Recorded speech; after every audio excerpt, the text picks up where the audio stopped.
الحمد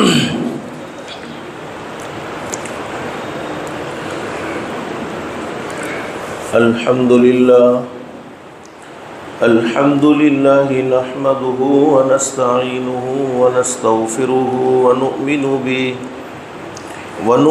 به ونتوكل عليه ونعوذ بالله من شرور أنفسنا ومن سيئات أعمالنا من يهده الله فلا مضل له ومن يضلله فلا هادي له ونشهد أن لا إله إلا الله وحده لا شريك له ونشهد أن سيدنا ومولانا محمدا عبده ورسوله صلى الله تعالى عليه وعلى آله وأصحابه وبارك وسلم تسليما كثيرا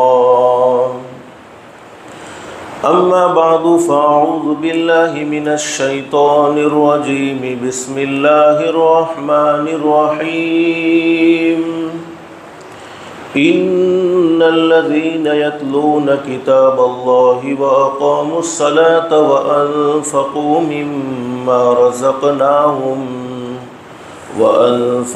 مما رزقناهم سرا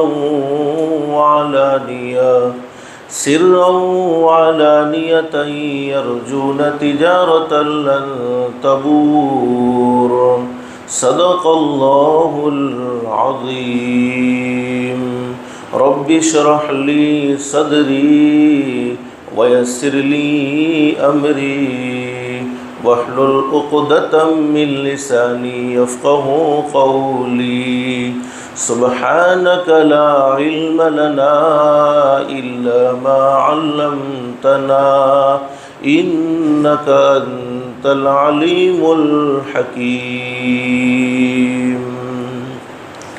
درود شریف پڑھ لیں.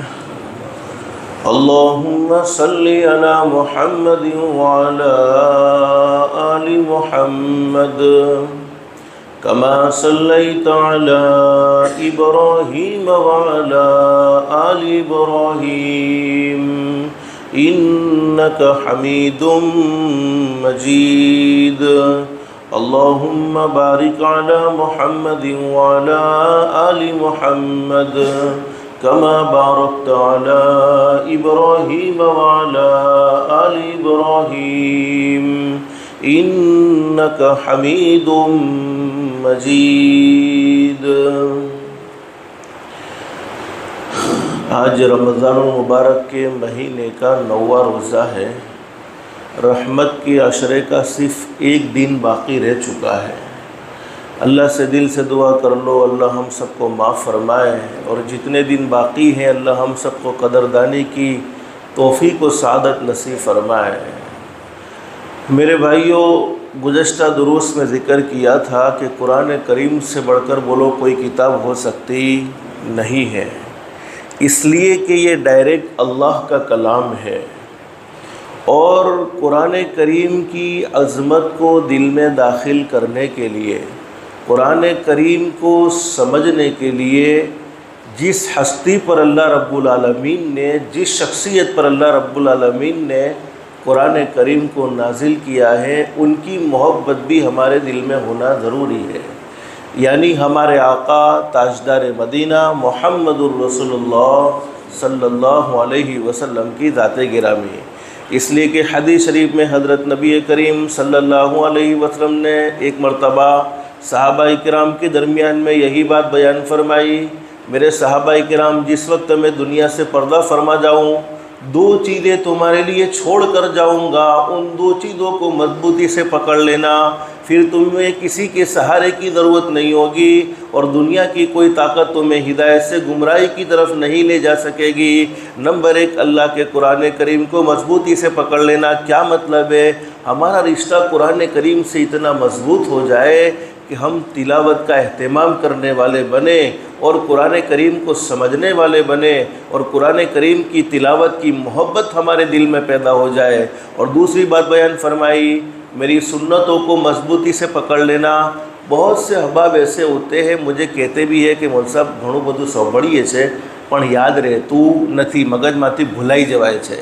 تو ایسا بھی کوئی عمل ہوتا ہے کہ دماغ پاورفل بن جاوے، ایک مرتبہ پڑھے اور یاد ہو جاوے، ایک مرتبہ سنے اور یاد ہو جاوے، تو انشاءاللہ وہ عمل مجھے آپ کو بتلانا ہے۔ اس سے پہلے حضرت نبی کریم صلی اللہ علیہ وسلم کی مبارک سنت کی کچھ اہمیت آپ کو بتلانی ہے، اس لیے کہ یہی وہ عمل ہے کہ ہم ہمارے آقا کی ایک سنت کو اپنا لیوے تو ہر بیماری سے نجات مل سکتی ہے۔ اور یقیناً اگر سنت سمجھ کر کوئی عمل کرتا ہے، اللہ پاک اس کے دماغ کو کمپیوٹر سے بھی زیادہ تیز فرما دیتے ہیں۔ اللہ کے لیے بولو کوئی مشکل نہیں ہے، اور جب یاد رہے گا تو ہم عمل بھی کریں گے انشاءاللہ۔ یاد ہی نہیں رہتا تو عمل کیسے کریں گے؟ سنیں گے، یاد رکھیں گے تو عمل کرنے میں آسانی ہو جائے گی۔ لیکن وہ میں آپ کو عمل بتلاؤں گا کہ کون سا عمل کرنا ہے۔ اس سے پہلے حضرت نبی کریم صلی اللہ علیہ وسلم کی سنت کس کو کہتے ہیں؟ سنت کا لفظی معنی ہے عادت۔ بولو یاد رکھو، کیا کہیں گے؟ سنت کے معنی کیا ہے؟ عادت۔ اور شریعت کی اصطلاح میں حضرت نبی کریم صلی اللہ علیہ وسلم کا طریقہ، یعنی ہمارے نبی نے جیسے نماز پڑھی ہے ہمیں بھی بولو ویسے ہی نماز پڑھنی چاہیے، ہمارے نبی نے جیسا روزہ رکھا ہے ہمیں بھی ویسا ہی روزہ رکھنا چاہیے۔ فرمائے نبی کریم صلی اللہ علیہ وسلم نے، سن لو میرے امتیوں، جس نے میری سنت سے محبت کی، من حفظ سنتی، میری سنت کی حفاظت کی، ہمارا ہر عمل سنت کے مطابق بن گیا۔ ہم کھانا بولو روزانہ کھاتے، ہماری ضرورت ہے، کھائے بغیر ہمیں سکون نہیں ملتا ہے۔ اگر وہ کھانے میں ہم سنت کے مطابق کھانے کا اہتمام کریں تو پھر کھانا ضرورت ہی نہیں رہتی، بلکہ وہ کھانا عبادت بن جاتا ہے۔ مسجد میں ہم کتنی مرتبہ آتے ہیں، کتنی مرتبہ مسجد سے داخل ہونا، کتنی مرتبہ مسجد میں آنا ہوتا ہے، گھر میں داخل ہوتے ہیں، گھر سے آتے ہیں اور گھر میں انٹر ہوتے ہیں، تو ہمارا آنا جانا کتنی مرتبہ رہتا ہے۔ اگر وہ سنت کے مطابق ہیں تو پھر وہ صرف ضرورت نہیں رہ جاتا بلکہ کیا بن جاتا ہے؟ عبادت بن جاتا ہے۔ سنت کے مطابق ہر کام ہمارا عبادت شمار ہوتا ہے، چاہے وہ کام دینی ہو چاہے وہ کام دنیاوی ضرورت کا ہی کیوں نہ ہو۔ فرمایا نبی کریم صلی اللہ علیہ وسلم نے، من حفظ سنتی، جس نے میری سنت سے محبت کی، میری سنت کی حفاظت کی، میری سنتوں کو مضبوطی سے پکڑ لیا، اللہ رب العالمین دنیا کی زندگی میں اسے 4 بڑے بڑے انعام نصیب فرمائیں گے۔ اور جب اللہ کی طرف سے کوئی انعام ملے تو چھوٹا ہوگا؟ بولو، اللہ تو بہت بڑے انعام دینے والے ہیں، بس ہم اللہ سے لینے والے بن جائے، ورنہ اللہ تو ہمیشہ ہمیں دینے کے لیے تیار ہے۔ فرمایا نبی کریم صلی اللہ علیہ وسلم نے، سب سے پہلا انعام المحبت فی قلوب البررہ، ہر آدمی چاہتا ہے کہ میں لوگوں کا محبوب بن جاؤں، ہر کوئی آدمی مجھ سے محبت کرنے والا بن جائے، ہر کوئی آدمی کی توجہ میری طرف ہو جائے۔ تو ہمارے نبی نے فرمایا، جس نے میری سنت سے محبت کی، یہ میں سنت کی عظمت اس لیے بتلا رہا ہوں کہ قرآن کریم کو سمجھنے کے لیے بھی حضرت نبی کریم صلی اللہ علیہ وسلم کی سنت کا پابند ہونا ضروری ہے، سنت کا اہتمام ہماری زندگیوں میں ہونا ضروری ہے۔ تو فرمایا سب سے پہلا انعام المحبت فی قلوب البررہ، نیک لوگوں کے دلوں میں، اللہ کے نیک بندے جن سے لوگ محبت کرتے ہیں، کوئی محبت کرنے کے وہ کسی کو پیسے نہیں دیتے ہیں، اللہ پاک خود بخود محبت لوگوں کے دلوں میں ڈال دیتا ہے۔ کوئی بھی آدمی ہو جس کی زندگی شریعت و سنت کے موافق ہوتی ہے، لوگوں کے دلوں میں اللہ پاک محبت آٹومیٹک داخل فرما دیتے ہیں۔ اور بخاری شریف میں حدیث موجود ہے، ہمارے نبی حضرت محمد الرسول اللہ صلی اللہ علیہ وسلم نے ارشاد فرمایا، اللہ رب العالمین جس بندے سے محبت کرتے ہیں، جبریل امین علیہ السلام، فرشتے کے سردار جبریل امین علیہ السلام سے فرماتے ہیں، میں فلاں بندے سے محبت کرتا ہوں، جبریل تم بھی اس سے محبت کرو۔ جبریل امین علیہ السلام اس بندے سے محبت کرنے لگتے ہیں، پھر جبریل امین علیہ السلام آسمان کے فرشتوں میں اعلان کرتے ہیں، اللہ کا فلاں بندہ جس سے اللہ بھی محبت کرتا ہے، میں بھی محبت کرتا ہوں، لہذا آسمان کے فرشتوں تم بھی اس سے محبت کرو۔ آسمان کے فرشتے اس سے محبت کرنے لگتے ہیں، یہاں تک کہ زمین والے لوگ بھی اسے چاہنے لگتے ہیں۔ تو زمین پر جتنے بھی لوگ ہم سے محبت کرتے ہیں، بولو ہمارا کوئی کمال نہیں ہے، یہ محبت ڈالنے والی ذات کس کی ہے؟ صرف ایک اللہ ہی کی ہے۔ تو فرمایا المحبت فی قلوب البرر، جو میری سنتوں کی حفاظت کرے گا یعنی اس کا عمل میری سنت کے موافق ہوگا، اللہ نیک لوگوں کے دلوں میں اس کی محبت ڈال دیں گے۔ والہیبۃ فی قلوب الفجر، فاسق و فاجر گنہگار آدمی جو اللہ کو ناراض کرنے والا ہے، اس کے دل میں اللہ پاک رعب ڈال دیں گے۔ بہت سے لوگ نہیں ہوتے پیٹھ پیچھے تو بہت ساری گالیاں دیتے ہیں، لیکن اللہ کی طرف سے ایسا رعب طاری ہوتا ہے کہ سامنے اف تک بولنے کی بولو ہمت کرتا نہیں ہے، یہ اللہ کی طرف سے ہوتا ہے۔ پیٹھ پیچھے اگرچہ ہزاروں باتیں کر لیوے، حسد میں، جلن میں، دشمنی میں سب کچھ بول سکتا ہے، لیکن سنتوں کے مطابق زندگی گزارنے کا رعب ایسا زبردست ہوتا ہے کہ سامنے بولو اف تک کرنے کی بھی اسے ہمت ہوتی نہیں ہے۔ تو کیوں نہیں ہوتی ہے؟ یہ اللہ کی طرف سے ہے، اس لیے کہ اللہ پاک نے اس کے دل میں ہمارا رعب جما دیا ہے کہ پیٹھ پیچھے اگرچہ ہزاروں گالیاں دے دے گا لیکن سامنے آ کر اف تک کرنے کی ہمت نہیں کرے گا۔ اور فرمایا نبی کریم صلی اللہ علیہ وسلم نے دوسری دو باتیں بیان فرمائی، دوسرے دو انعام بڑے زبردست انعام ہیں۔ نمبر 3، اللہ پاک اس کے لیے دین پر چلنا آسان فرما دیں گے۔ سنتوں کا اہتمام ہوگا تو فرائض کو ہم اچھی طریقے سے ادا کر سکیں گے، لیکن سنتوں کا اہتمام نہیں ہے، ہمارے فرائض ناقص رہیں گے، تو سنتوں کا اہتمام ضرور ہونا چاہیے۔ اور چوتھی بات بیان فرمائی، اللہ پاک اس کے کاروبار میں، اس کے رزق میں بہت زیادہ برکتیں نصیب فرما دیں گے، یعنی اس کے لیے روزی کے مسئلے کو آسان فرما دیں گے۔ لوگ روزی کے معاملے میں طرح طرح کے علاج ڈھونڈتے ہیں، طرح طرح کے نسخے اپناتے ہیں، کم سے کم سنت کے مطابق زندگی گزار لی جائے تو اللہ پاک روزی میں بے حساب برکت نصیب فرمائیں گے۔ لیکن میرے پیاروں، کسی بھی سنت کو معمولی بولو نہیں سمجھنا چاہیے، بلکہ ہر سنت حضرت نبی کریم صلی اللہ علیہ وسلم کی اعلیٰ سنت ہے۔ ایک مرتبہ ہمارے آقا تاجدار مدینہ محمد الرسول اللہ صلی اللہ علیہ وسلم تشریف فرما ہے۔ حضرت نبی کریم صلی اللہ علیہ وسلم کے درمیان میں صحابہ کرام بھی بیٹھے ہوئے ہیں، اور صحابہ کرام حضرت نبی کریم صلی اللہ علیہ وسلم کی مجلس میں سیدھا سادہ کھانا کھا رہے ہیں۔ صحابہ کرام کھانا کھا رہے تھے، ایک صاحب بھی اسی مجلس میں بیٹھے ہوئے تھے، اور وہ صاحب الٹے ہاتھ سے کھانا کھا رہے تھے۔ بولو اصل سنت کون سے ہاتھ سے کھانا ہے؟ ارے بولو نا، کون سے ہاتھ سے ہے؟ سیدھے ہاتھ سے سنت ہے، لیکن وہ صاحب کیا کر رہے تھے؟ الٹے ہاتھ سے کھا رہے تھے۔ میرے پیاروں، جب بھی ہم کھانا کھاتے ہیں ہاتھ دھوتے کہ نہیں دھوتے؟ روزانہ بولو، دھوتے کہ نہیں دھوتے؟ اور ہماری نیت کیا ہوتی ہے؟ ہاتھ پر کوئی گندگی لگی ہو منہ میں نہ چلی جائے، اس لیے ہاتھ دھو لیتے ہیں۔ حدیث شریف میں فرمایا نبی کریم صلی اللہ علیہ وسلم نے، میرا کوئی امتی کھانے سے پہلے ہاتھ کو سنت کی نیت سے، اتباع سنت کے اہتمام کی وجہ سے دھوئے گا، بڑے سے بڑے قرض سے اللہ پاک اسے نجات نصیب فرما دے گا۔ حالانکہ ہاتھ دھونا ہماری ضرورت ہے، لیکن سنت کے مطابق ہاتھ دھوتے ہیں، اللہ پہاڑوں سے بھی بڑے قرض سے نجات اور چھٹکارا نصیب فرما دے گا۔ تو حضرت نبی کریم صلی اللہ علیہ وسلم کی مجلس میں کھانا چل رہا ہے، ایک صاحب الٹے ہاتھ سے کھا رہے تھے۔ ہمارے نبی حضرت محمد الرسول اللہ صلی اللہ علیہ وسلم نے فرمایا، اللہ کے بندے سیدھے ہاتھ سے کھاؤ، اس لیے کہ سیدھے ہاتھ سے کھانا یہ میرا طریقہ ہے، یہ میری سنت ہے۔ من احب سنتی فقد احبنی ومن احبنی کان معی فی الجنہ، جس نے میری سنت سے محبت کی اس نے مجھ سے محبت کی، اور جس نے مجھ سے محبت کی وہ جنت میں میرا ساتھی ہوگا۔ بولو، جس کو اللہ کے نبی کا ساتھ جنت میں مل جائے اس سے بڑی کوئی نعمت ہو سکتی ہے؟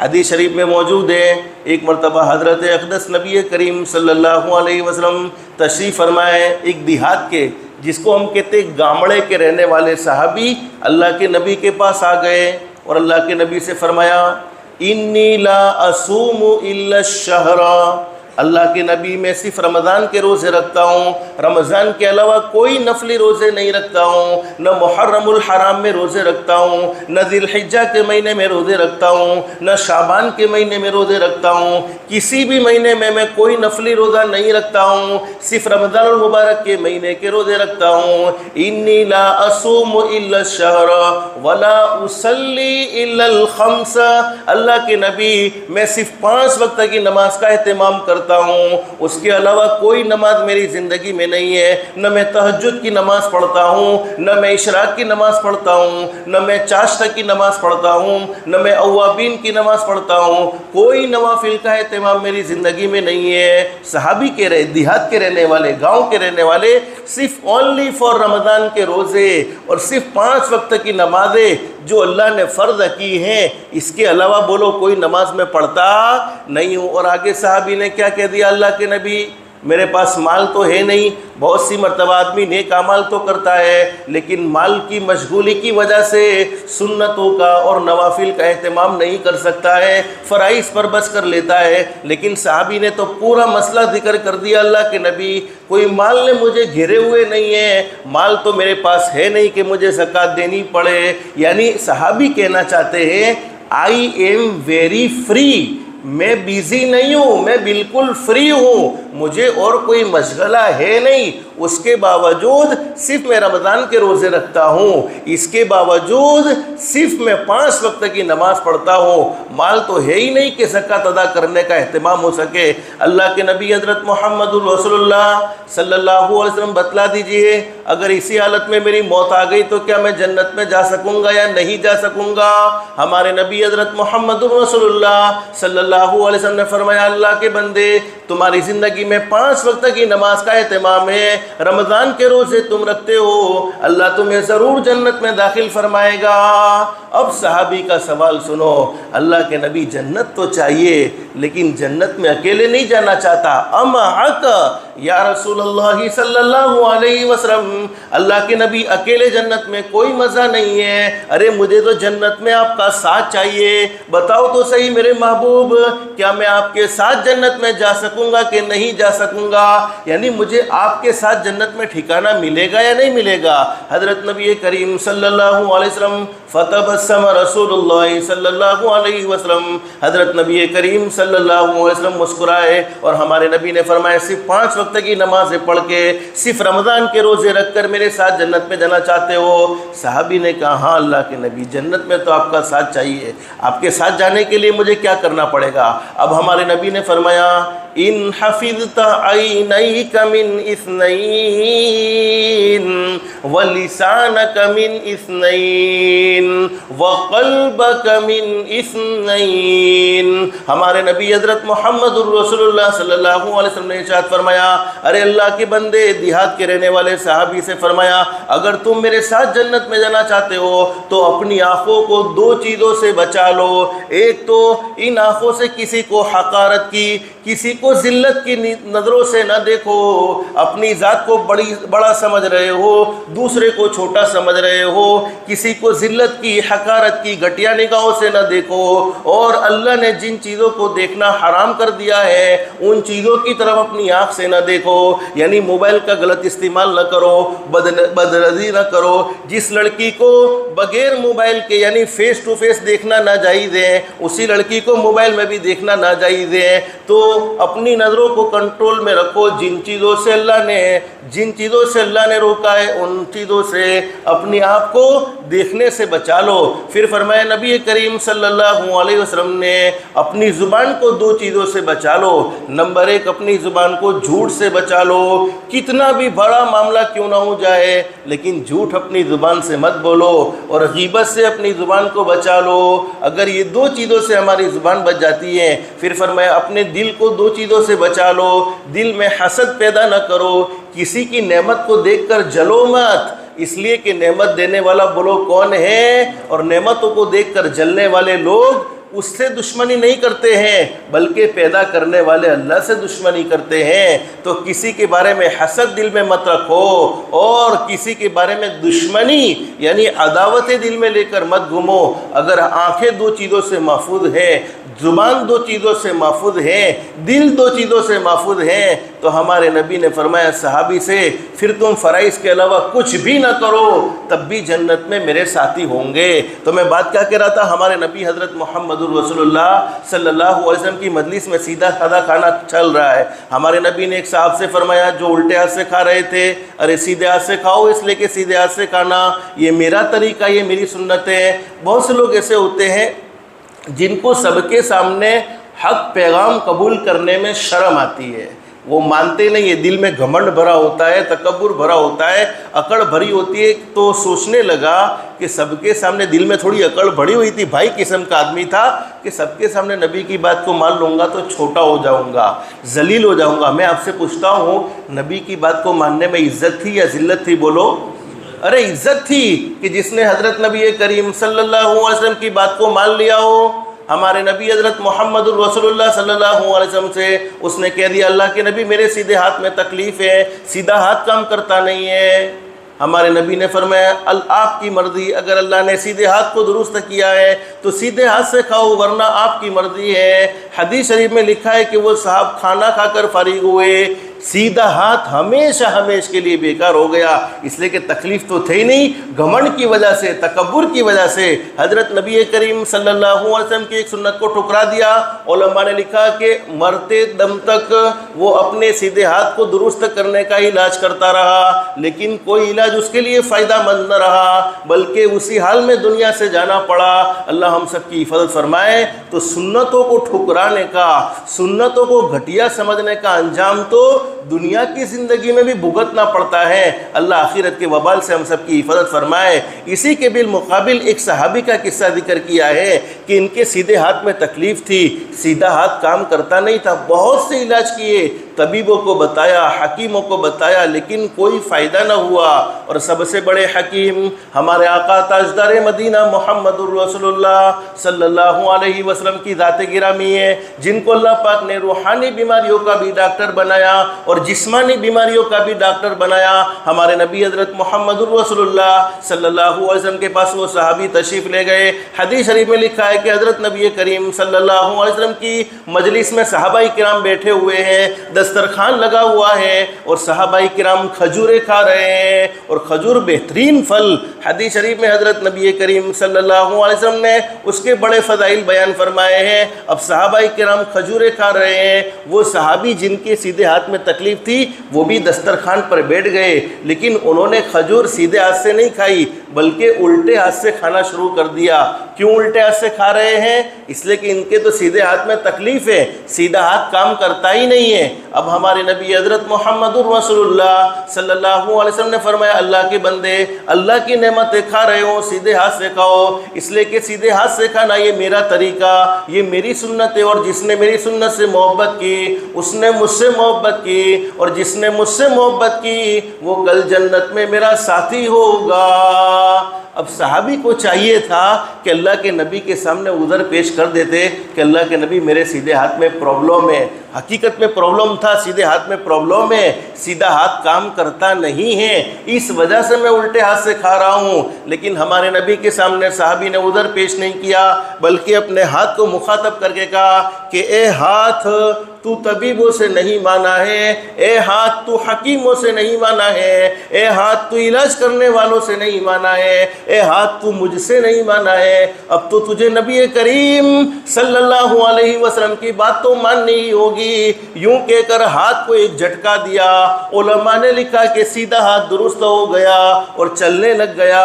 اب کھجوریں سیدھے ہاتھ سے کھانا شروع کر دیا، کھجوریں کھا کر فارغ ہوئے، حضرت نبی کریم صلی اللہ علیہ وسلم کے قریب آئے ہے؟ فرمایا اللہ کے نبی آپ کے سامنے بیٹھ کر آپ کی مخالفت کرنا مقصود نہیں تھا، آپ کے دل کو ناراض کرنا مقصود نہیں تھا، حقیقت حال یہ ہے میرے سیدھے ہاتھ میں تکلیف تھی، بہت سے علاج کیے کوئی فائدہ نہ ہوا، پریشان ہو کر آپ کی مجلس میں آیا اور سوچا کہ آپ کی خدمت میں چلا جاؤں، آپ کوئی نسخہ بتلا دے، اللہ مجھے شفا دے دے۔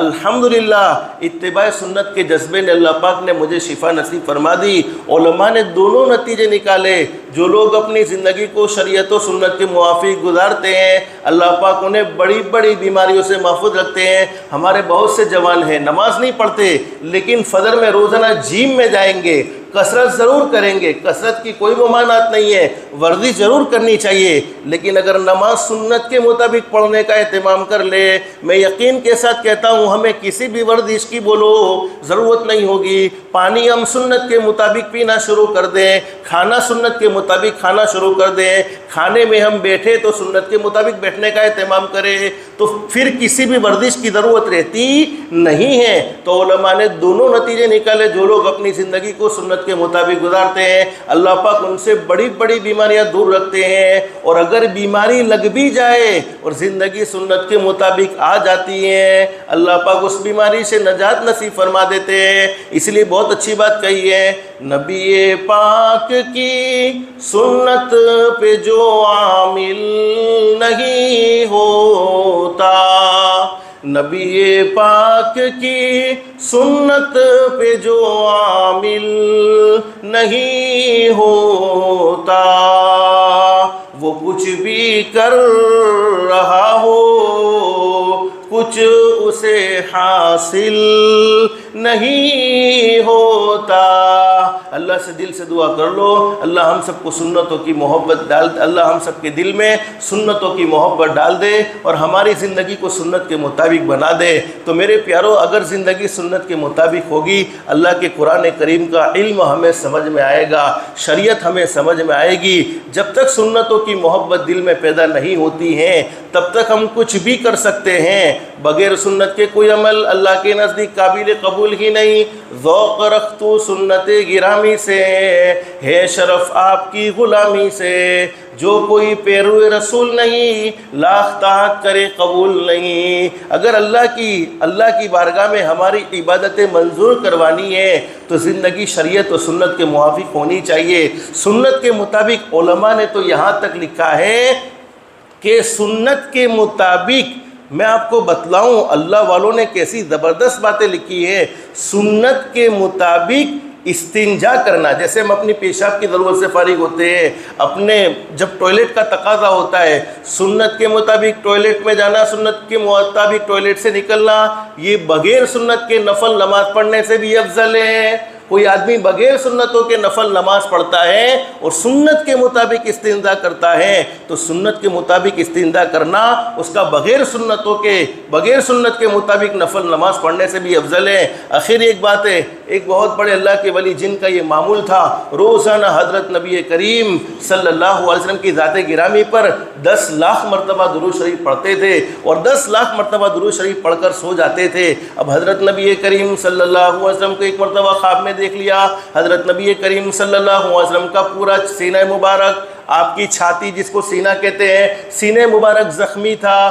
ان اللہ والوں نے پوچھا کہ اللہ کے نبی یہ آپ کے دل کو کس نے زخمی کر دیا ہے؟ زخم کے نشانات ہیں، زخم لگے ہوئے ہیں، آپ کے دل کو کون سے دشمنوں نے زخمی کیا ہے؟ فرمایا کہ میرے دل کو دشمنوں نے زخمی نہیں کیا ہے بلکہ اپنوں نے زخمی کیا ہے، یعنی میری امت کے وہ لوگ جنہوں نے زندگیوں میں سنتوں کو نکال دیا، وہ سنتوں کو چھوڑ دیتے ہیں، میرے دل کو زخم پہنچتا ہے، میرے دل کو تکلیف پہنچتی ہے۔ تو آج سے ہم سب طے کریں گے جتنی سنت ہمیں معلوم ہے اس پر تو عمل کرنے کی کوشش کریں گے، کہو انشاءاللہ، اور معلوم نہیں ہے تو ان سنتوں کو سیکھنے کی کوشش کریں گے۔ ہمیں ہمارے نبی کا ہر طریقہ معلوم ہونا چاہیے، ہمارے نبی بال کیسے بناتے تھے، ہمارے نبی تیل کیسے لگاتے تھے، ہمارے نبی سرمے کا استعمال کیسے کرتے تھے، ہمارے نبی عطر کا استعمال کیسے کرتے تھے، ہمارے نبی کے کپڑا پہننے میں کیا طریقہ تھا، ہر طریقہ ہمیں معلوم ہونا چاہیے، یہی تو مسلمان کی پہچان ہے۔ لیکن میں نے شروع میں آپ کو بتلایا کہ سنت کے مطابق زندگی گزارنے پر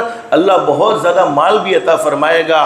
آج آپ کو ایک سنت عمل بتلاتا ہوں، اس عمل کو کرنے کی برکت سے اتنے مالدار بن جاؤ گے، اتنے مالدار بن جاؤ گے، اگر یقین کے ساتھ کیا کسی کے سامنے ہاتھ پھیلانے کی تو بولو ضرورت پڑے گی نہیں، اور اللہ پاک چاہے گا تو ہمارے مال سے ہمارے رشتہ داروں کو بھی فائدہ ہوگا اور ہمارے پڑوسیوں کو بھی فائدہ ہوگا۔